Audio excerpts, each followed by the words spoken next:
Can everybody give it up, please, for Davidos?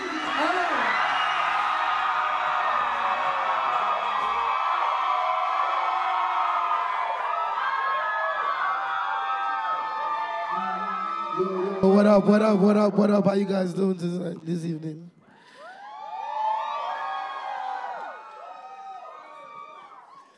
What's good? What's good, everybody? Thank you guys so much, Columbia University and to the African Student Union for helping put this together. So today we're just going to be going through a conversation with Davido about music going global, African music going global, and just the next frontier of music in general, as well as his album, A Good Time.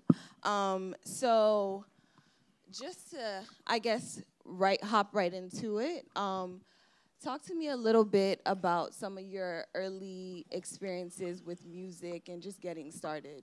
I used to have a cousin, because I'm the last kid of 5. And I used to have oh yeah, my cousin. My cousin used to do music as well, but he was much older than me. And that was like my best cousin at that time. So I used to hang around him a lot. And then he used to go to the studio, and I would just follow him to the studio for 6-7 months, just going once in a while, not even recording anything, just being around. I was like 13. And then one day I just decided to just start playing around with the equipment in the studio, and I just fell in love with recording and just the process of making music, not really like being a musician, but like the process of making music, engineering, production. That's why I got into first. And then when I came to America for college is when I really decided okay, I think this is something I want to be doing on the side apart from, going to school. Now I went to school. I first started in Tennessee. I started in this place, Collegedale, Tennessee. I stayed there 6 months. I bought a little laptop and mic. And, used to record the students there. And then I moved to Alabama, HBCU, a year after. So then, and there were a lot of musicians in that school. Even the guy below me, he was a gospel musician. So I went to his room, and he kind of introduced me to other equipments, and I got the money, and I bought my own equipment and just started recording. Amazing. 15, 16, yeah. Okay, dope. And so you kind of started out with production at first and then got into recording. Straight production, and I never really saw myself, being in the limelight or anything. I used to have these 2 cousins, B-Red and Shino. 3 of us, we all grew up together. They are yellow and they are fine, so I never stood out when I was with them. So, and they were musicians, so I really just wanted to be in the background, just producing, and just writing music for people. So I had this song that I was meant to give an artist that I produced for, which was my first song back when featuring Little C, and I ended up using it for myself, because at that time I'd come to Nigeria for December. I've been in America 15, 16, going on 17. Then I came to Nigeria for December, and then I saw the entertainment scene in Nigeria when I got back, and I was like, wow, it's popping. And then I was just listening to hip hop and stuff, but I actually went to Nigeria, and then that's when I saw the band, then P Square, everybody doing that thing. I was like, yo, this industry is popping out here. And then I think I might want to stay. So I tried to tell my dad, yo, I'll transfer my credits from America to Nigeria, because I just didn't want to be in America anymore. Yeah, I was tired, man. And, even walking around here, it reminds me of, when I was in school, it reminds me of everything. Even studying in the library, late nights, crazy. I guess one thing that some people know maybe from the stories they see online is that initially your father didn't support music, but where did some of those early influences of music come from in the house? No, my sisters, I have 2 older sisters, and they always used to come back from London to Nigeria with new albums, and then my sister used to love Craig David. And those one of the first albums I used to listen to. Got into that, and then started liking like Ja Rule, 50 Cent, stuff like that. And then, my mom used to throw parties in the house all the time. So like we've always been dancing, we've always been like entertaining, and it's always been a part of me, to entertain. But with my dad, it's not that he said like, I don't want you to do music. He just felt like, and with my mom passing, he just felt like, no, like I'm the last child and everybody had their degrees. And I was just the only one left to just get a degree. So he was like, I should go to school, then when I get my degree, I can do the music. And that time I was like 16, I was like, first of all, the 2 years I was in America, I was only in school for 1 year. I thought I was in school for 2 years. So I was like, if I start now, 4 years to wait. Then I was like, man, that's long, man. Like, it has to be now. So we disagreed on it, and then like, he sent me back on the plane thinking I was going back to school. As I get on the plane to, come back to school, funny enough, as I'm walking out the plane to go to school, like literally, I just saw Wande Ko. Me and Wande Ko used to be friends through one of my friends called Special. So I was like, Wande, what are you doing? He was like, the band is coming tomorrow. Then they're going to LA to shoot their video with Snoop Dogg. I was like, and my uncle was waiting for me to pick me up to drive me to Alabama because I landed in Atlanta. So I was like, man, this is long, like, because I wanted to go with them, obviously. Do you understand, guys? So I turned off my phone, he passed the other way, whatever, and then my uncle was like asking around, oh, where's Dave? Have you seen Dr. Adeleke's son? Have you seen Dr. Adeleke's son? Looking for me, and then my dad now called the school. He now found out I was not even in school that year. So everything just scattered for me. Do you understand? So I was just like, okay, the cat's out of the box. There's no point even going home, like a disappointment. So I was like, you know what? I'm just going to just grind it out. And then that is really when I faced music fully, And from then I went to London. And then from London, I recorded a couple songs. And then came back to Nigeria, started grinding. And then came up with Davido. And from Davido, everything just got lit. Amazing. Yeah. And so I guess like sometimes we often think about like the idea of like passport privilege and you kind of being able to maneuver and go to these different places because you were born here. Would you say there's like a disadvantage to being a US-born Afrobeat artist? Not really. Okay.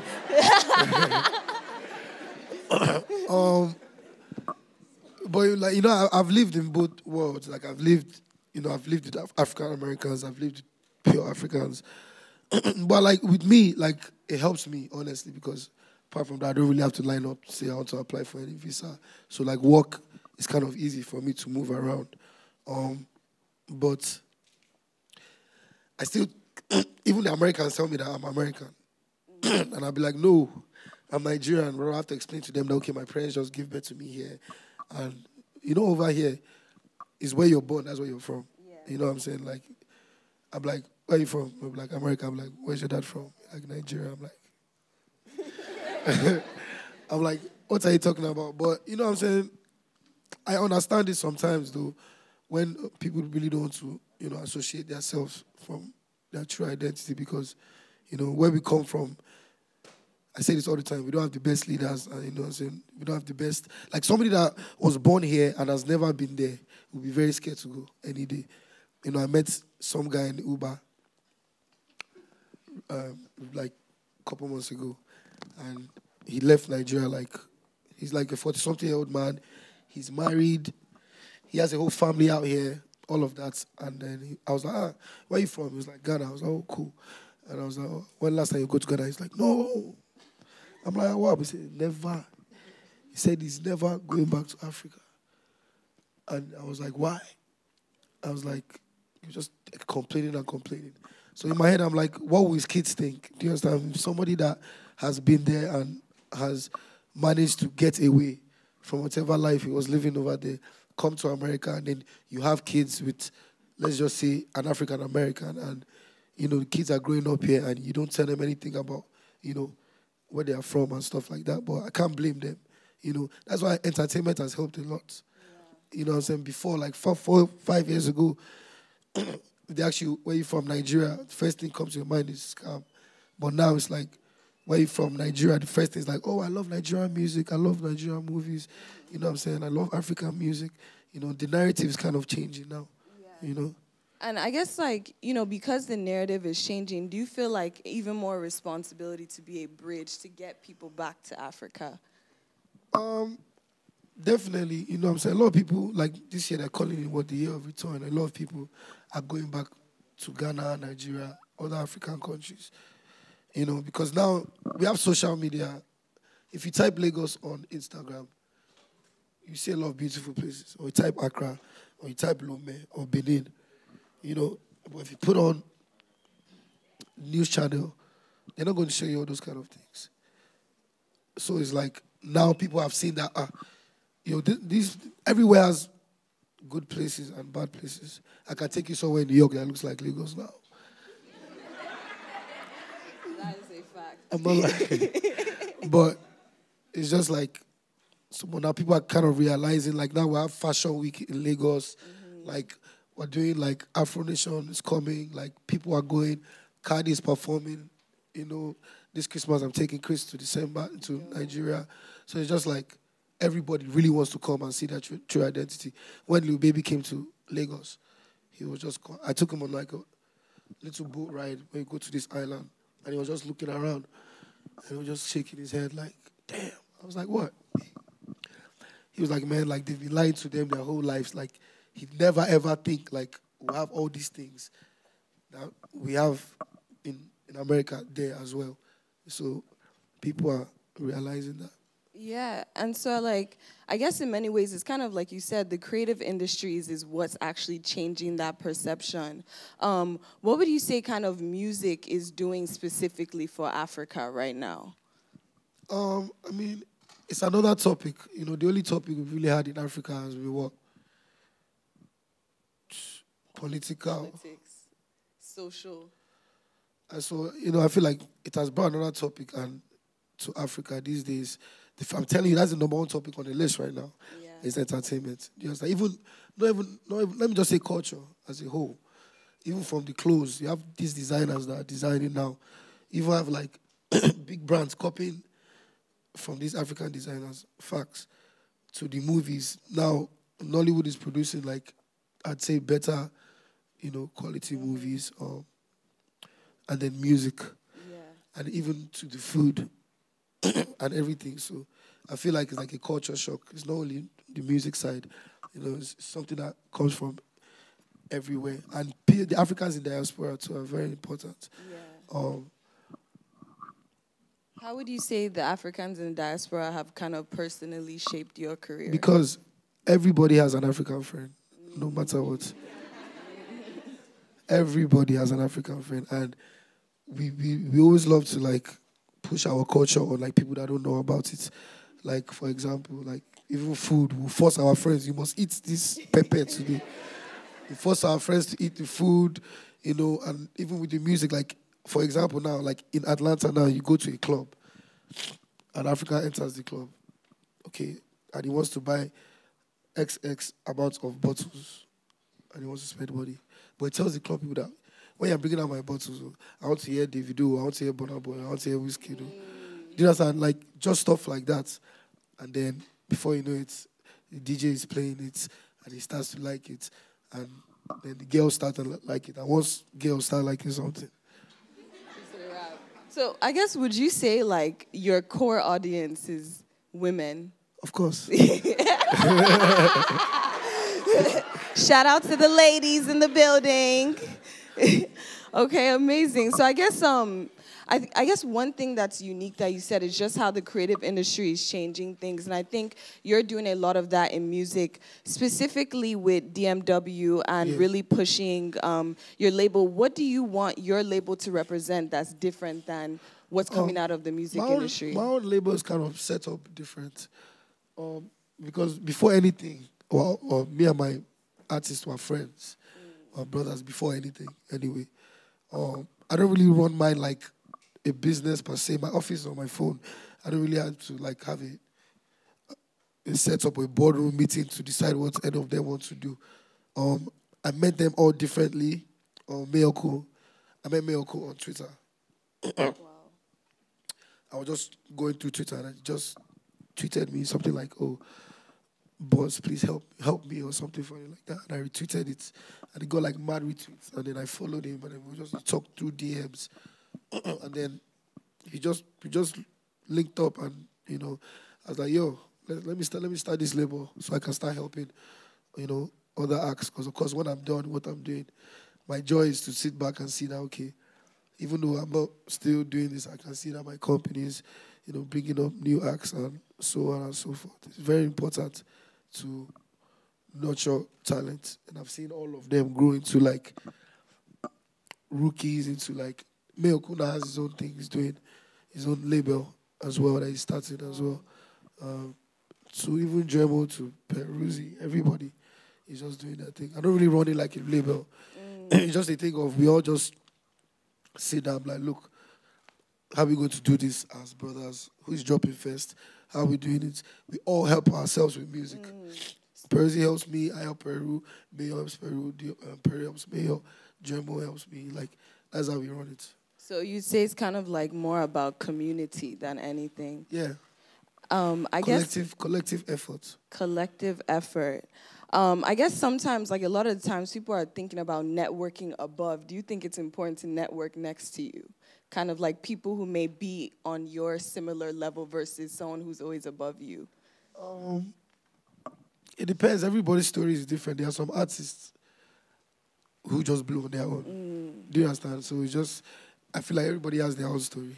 There are some artists that just came and blew on their own. Like, even when I came, I didn't have any help like that.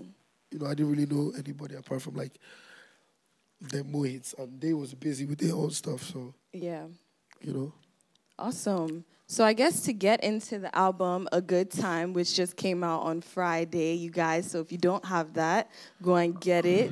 So tell me a little bit about, I guess, starting out with the title, why A Good Time? I mean, this year is just 2019, like, when they say God rested on the seventh day, like, it's 1 year, like, I kind of sat back and found myself, kind of, because I've always been on the road, busy, show to show, dropping song to song, like, no space to even, like, relax. And after last year's election in Nigeria, as I decided to, cut out, and I decided to cut out and just, relax. And so this was the only time I really had time to sit down and compile an album. Normally, it's just I record. If I like it, shoot the video, drop it straight, and then use that one to go on tour, blah, blah, blah, blah, blah. But now, with Afrobeat being so big, it's like, I just got tired of, like, Americans singing If I Fall every day. Like,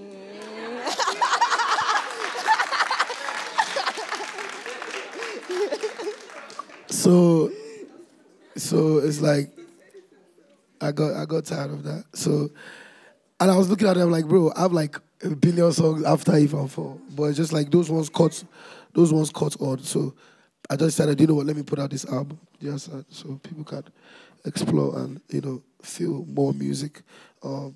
Had a good time recording it. That's why I even recorded a good time. A good time in my life. I just had a son. Yeah. I just had a son. Everybody, my girl's doing great. My family's doing great. Everybody around me is doing great. So it's like everybody's having a good time. Everybody's just chilling, man. So we decided to call it that. Recorded it in like 5 different countries. Wow. London, Ghana, Lagos, US, Dubai, just so many places. I wanted to just get different feelings. I didn't want to just record in one place. So we flew around with producers and, just to have a different, feel, different mindsets in each different place we were in. Yeah. I guess, like, within the project, you touch on a bunch of different stuff from, like, love, culture, community, celebration. Why did you want to kind of, like, hit on all of these things? Because, there's not, to be honest, there's not much to be happy about back home right now. So I felt like the most I could do is give them something to smile about, right? Yeah. If you listen to the album, there are no really sad songs there because I'm really not a sad person like that. But you just play it and just love it, man. I'm telling you, like, trust me, back to back hits, different styles, different meanings, different songs, different languages, features. You know, I really wanted to make this one about me. You know, I did a lot of features, but just like, you know, I really wanted to make this one about me. People to go and discover this Davido sound. Would you say there was like any records on there that were like particularly challenging to make?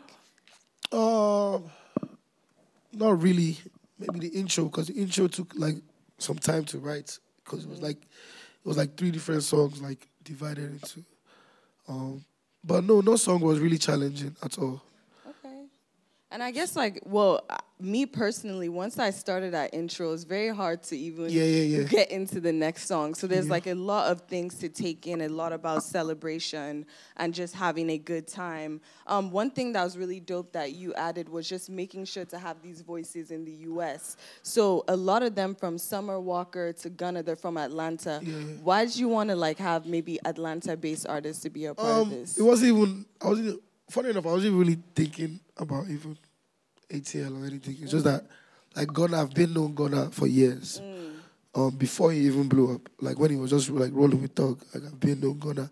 So, when we linked up, I was like, yo, we got to get this record. And then we just did it. Summer Zone was crazy because she had that song on the radio, and I always loved it. I was like, yo. And I started following her on the gram, and then I kind of saw how she was. I was like, I'm never getting a song with her. So, I tried to get through to her, like through her label people, but they were all playing around, and I was like, I was like, how'd you finesse it? I'm a call her man. So I contacted her man in London. Okay. And then he 2 days I had my verse. Amazing. And he produced the record as well. Him and Kidomina. Yeah. And so like we recorded it in Vegas. Recorded it in Vegas. Dope. And so like when thinking about producers like to collaborate with, is there like anything you think about? Anybody like the dude that produced the second track, 1 Milli, I had never met him before, actually. Wow. It's not about names, it's about what the person is playing. Even most of my producers, that's how I met them. There's so many talented producers, young of them in Nigeria, that can't even get out here to even get this. Because, you know, there's a lot of inspiration here. It's different when Nigeria has inspiration, of course, but it's different when you're able to travel around and, you know, free your mind. Because it's not easy really coming up in all those sounds every time. You understand? It's challenging. So, you know, one of the things I want to do is kind of help these young producers get out here, produce for a lot of these artists here as well. So I try to set up like producer camps, probably, if not next year, the year after, to bring them out here, take them to LA, you know, put everybody in one studio, record, source out music, you know, just give them an opportunity. And I guess like it's really one of those things whereas like Africans, growing up African, especially in America or even just at home, it's hard to explain to your parents you want to be a creative or get into any kind of industry. I would say like how can like we create more support or resources for creatives? Man, like everybody has one. Like I said, I ran away from home. Yo, like, because like my dad is like, you don't understand, he's an elder in the church. He's not, do you understand? Like now he's my biggest fan. But like then it wasn't seen to like, a musician, like, do you understand? My son is a musician. So it was just like, for me, it was different. I dipped, I X'd. Do you understand? I did what I had to do. Like, but everybody's story is different. And some people be like, his dad is rich. I'm like, all right, cool. But after me, there are a lot of artists out there that have richer parents than me. Way richer than me. But what happened? Are they as big as me? Do you understand? Yeah. So it's like, when people say that as well, it's like, oh, you come from a wealthy family. That's one thing I had to like fight for, to prove like, oh, I'm really a musician. So my own was coming from both sides. Like my own family is fighting me. The people I'm trying to do music for and with are telling me that I'm rich, I should go back home. Do you understand? So it's like I was just in the middle. So I really had to work, record and put out countless hits and music for them to like, take me serious. I'm like, okay, this boy is here to stay kind of thing. So I don't think, my family not wanting me to do music, it wasn't a thing of, oh, musicians are this or that. It was just a thing of go to school, finish. If you finish and you still want to do music, do it. I guess so then in those moments, like kind of those dark moments when it's like a lot of pressure on you and you may not feel the support from people outside, like how do you turn that pain into power? Man, me, I'm a troll, so it's like, I'll throw you back, straight up. Like, I joke a lot too, do you understand? So a lot of things people used to say then, like, it didn't really get to me like that. I was just focused on getting good music out there and just supplying good energy and positive energy. I feel like when, social media gets tiring, you can, everything can be going right for you and just that little piece of, social media can just take you off or spoil your day. But I try not to let it get to me. When you're going through stuff like that, just keep working. And I promise you, no matter what they say, what they do, as long as you're dishing out good music, it's the only thing that matters at the end of the day. You're doing your own good in the community. That's what that matters. And, like community, like you just said, is like something that's super important. So, like, how can music be a tool for social impact or like making change, whether it's in Africa or just globally? I mean, just every day for me is like I try to do something. I won't call it charity, but I try to at least provide something for people that can't get or don't have. Entertainment has saved Nigeria, I'm telling you. I can't even start to explain how much it has saved Nigeria. If as an artist, if you're going for a show in Nigeria, you already know that out of your show money, you need to be ready to settle boys and fans. Do you understand? Yeah. It's crazy when you're fans. You know what I'm saying? Like, you're fans, but it's like, bro, like, they're like, Baba, now we put you for here. Yeah, do well, all those kind of things. So, just anytime we musicians donate, anytime we can, we do. Because everybody knows that. If you ask any industry when it comes to maybe dashing money or helping, see all these GoFundMe pages, by the time somebody is sick, if a musician or actor or actress posts it, everybody starts donating and stuff like that. So amazing. So ultimately, like, social impact and connecting it through music is just doing the good work personally. Yeah. I guess in regards to like your own legacy, how do you want to be remembered? I mean, I don't know. I'm not done yet, so you know what I'm saying, but just as a blueprint, kind of, do you understand that, I came and, did my own part of what I can do to change the culture. Do you understand? And apart from me, I helped other people, become, if not as big as me or bigger than me, or it doesn't matter. I know that I've helped countless artists and countless creatives, even from comedy to acting to music. One of the things I want to open a media house, like a big media, like something like what Tyler Perry did in ATL. Yeah. I've been there. It's amazing. That place, he supplied thousands of jobs. Do you understand? So you can imagine having something like that in Nigeria, radio stations, places you can shoot movies, just a big, because, Africa is a big media hub. Yeah. And a lot of these boys and girls, it's not that they're not talented, they don't have the tools. You know what I'm saying? They're using, even most of these producers, they're using, laptops that are outdated, but they're making amazing music. So you can imagine if they had all that, everything that they have here, over there. That's one of my things I want to do before I go. So like creating more resources and infrastructure for the people out there, that amazing. And that's something that's so important. And, you know, being able to just walk in your own truth and like live through your own legacy, but act on the things that you believe in.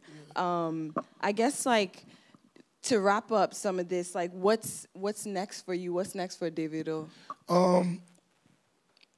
My tour dates, I'm going back on tour. You know, I'm coming back to New York, of course. We're going to do it big in New York like we always do. Going on tour in February, start the tour. US, Asia, you know, UK. As everybody knows, Christmas is here, so we have to go back home to Nigeria, you know. We have to go back home to Nigeria to, you know, prepare for the festivities. I've shot up all these videos of my album, of course. Just big things there. I'm getting married next year as well.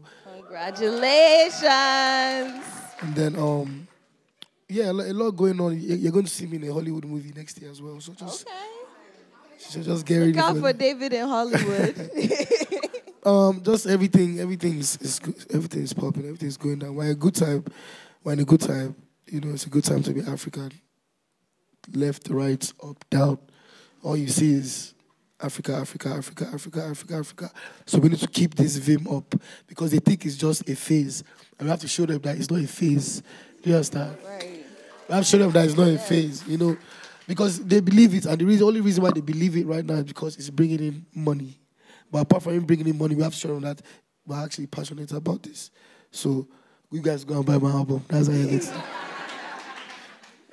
So how do we create that sustainability for African music, like right now, where it's not just a phase, ultimately? Like all these things we're doing, like it's different. Stuff like this, like just to keep pushing the narrative, just any way we can, whether it's through arts, music, clothes, whatever it is, just have to keep doing it and keep doing it.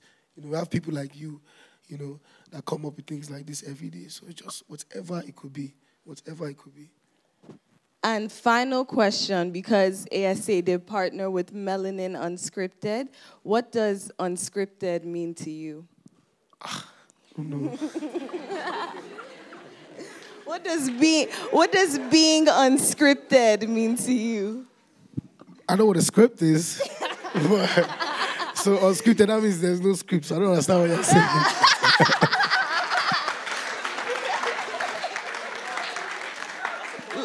Life is unscripted, Sha, so there we go. Yeah. Every day, new meetings, yeah. Amazing. Well, thank you so much, David. Thank you. Thanks for coming. Congrats on the new album. Thank you. I love it. It's amazing. I guess my question for you is, how do you know, I think going through the motions of being an artist, there's a lot of things out there. There's a lot of, you know, hardships, just making decisions and knowing what's best for you and your team. How do you, like, make those decisions, and, like, how do the people around you help you? Of course, like, before you get it right, you have to make mistakes, of course. Everybody makes bad decisions. I still do. I still will. But I just pray to God, bro, to be honest. I pray everything in God's hands. But even from like, releasing music, and I just be like, I just hope they like it. Because I put my all and my heart into this, even with shooting videos. The most challenging part even of my album wasn't even recording the album. The amount of paperwork that goes into, like, clearing music, and it can drive you crazy. Like, so imagine, like, we have to go through that. You still have to perform. You know, you still have to do this. You still have to make sure. It's a lot. But I feel like the bigger you get, the more problems, obviously. But, you know, I have a good team around me.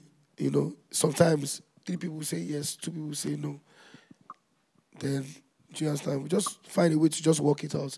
Or we find a way to, those 2 people that said no, we find a way to, you know, incorporate their own idea of whatever we're doing into everything, just to make everybody, you know, happy. Yeah. Hi, thanks for coming. I guess my question is, so you know how you talked about, or we've talked about today, how, like, Afrobeat is kind of this phase that's going on right now, but we're hoping it doesn't, you know, fade away. Do you sometimes feel like you're being used by these, like, you know, American artists, or like... Me, they can't use me. I'm using them. But, like... So for example, like Summer Walker, and like Gunna were on your album. Yeah. Do you sometimes run into the issue of like these artists not then reaching out when they're having their own albums for you to be on those albums as well? Okay, or like shooting music videos, like things like that. Yeah, of course. Like everybody has their egos, of course. I've worked with some American artists in the past where it's just like, I'm like, why did I even get myself involved with this guy? Do you understand? So it's just like before they used to think they would do us a favor, but right now we're doing them a favor, and they know, and I let them know. Do you understand? But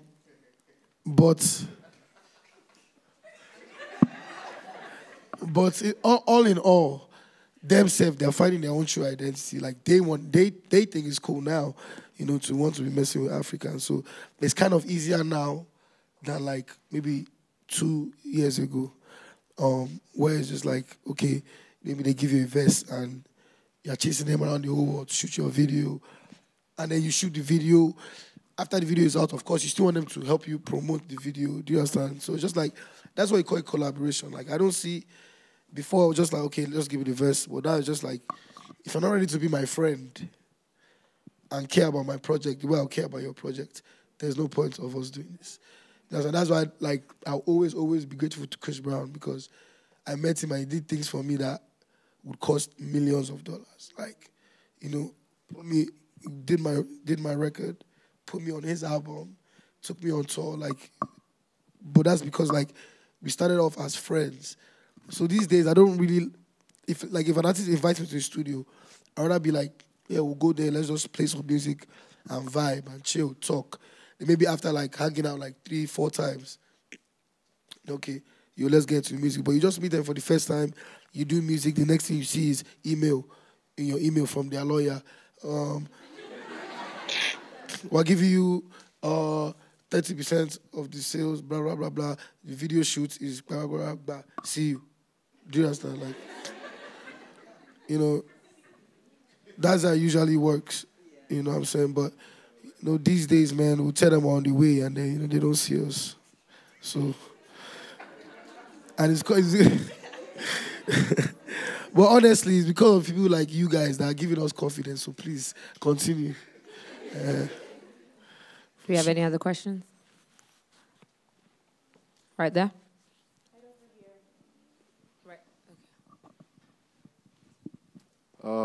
I just wanted to ask, we've talked a lot about like African music and culture and fashion coming into the mainstream.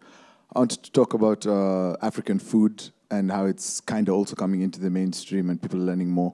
How have you found yourself interacting with African food while you're here? And like, is it like a staple you need while you're here? Is it something you get to experience when you go back? I love my wife is the best cook now. Don't you know that? But I love African food. Though. Everywhere I go, I must make sure that we have our Niger food or Ghanaian food. But yeah, like I said, it's a culture shock. It wasn't only music, fashion. I also mentioned food as well. Right now, even in Lagos, they do like food exhibitions. Like people come from all over Africa to showcase like their food and stuff like that. Any food exhibition you go to in America here, you must see an African side or an African section of the food. At least jollof. That is the question they always ask now, which jollof is better, Nigerian or Ghanaian? What do you think? Huh?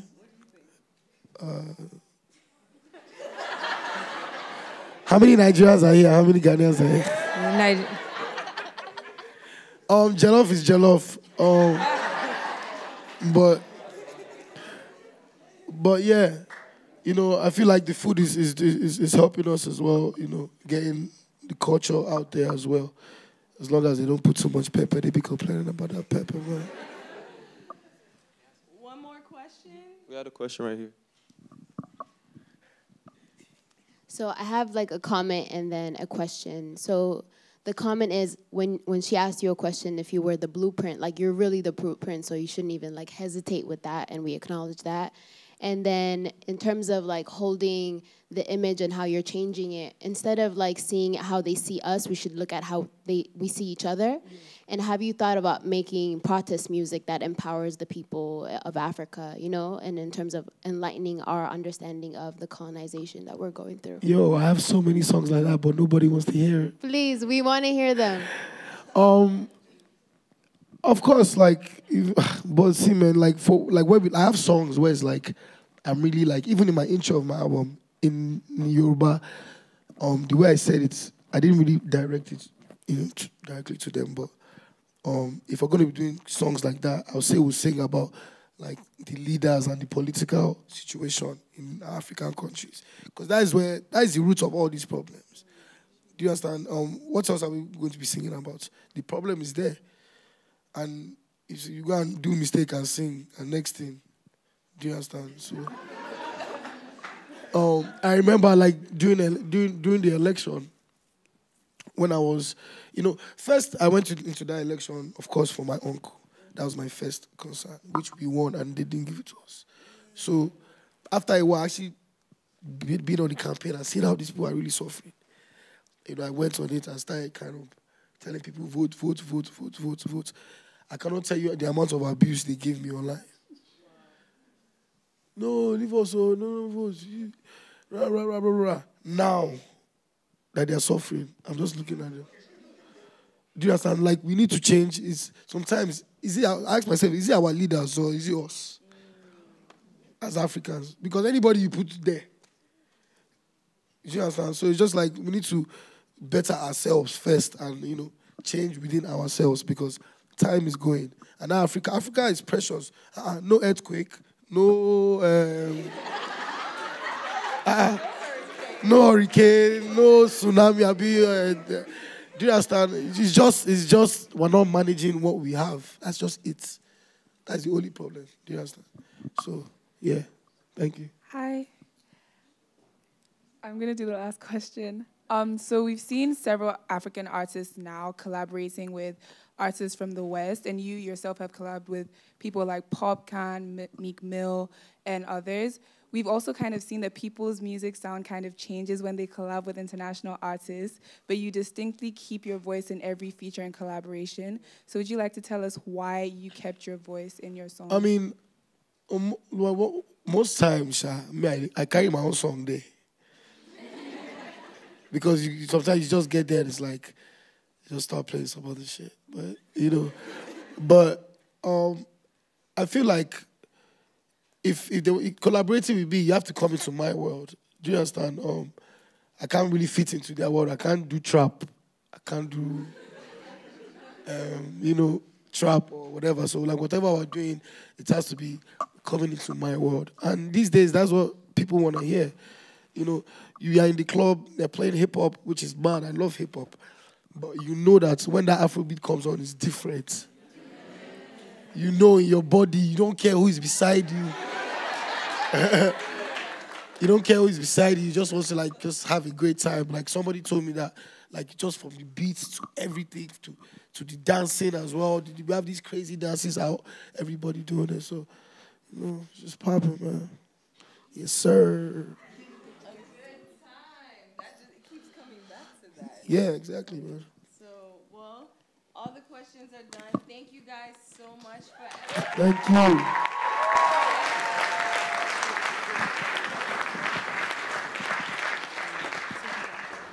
So, on behalf of ASA, we want to give Davido this small token of our appreciation for coming out.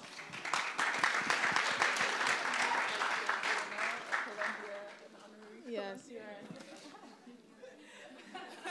We also want to give a big thank you to Melanin Unscripted for coming through. And can we have a round of applause for Amarachi?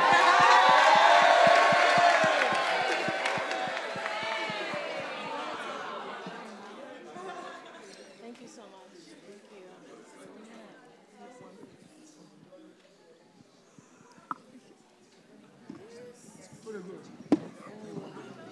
Thank you guys so much. Thank you guys. Shout out to the ASA, Melanin Unscripted, OBO, everybody.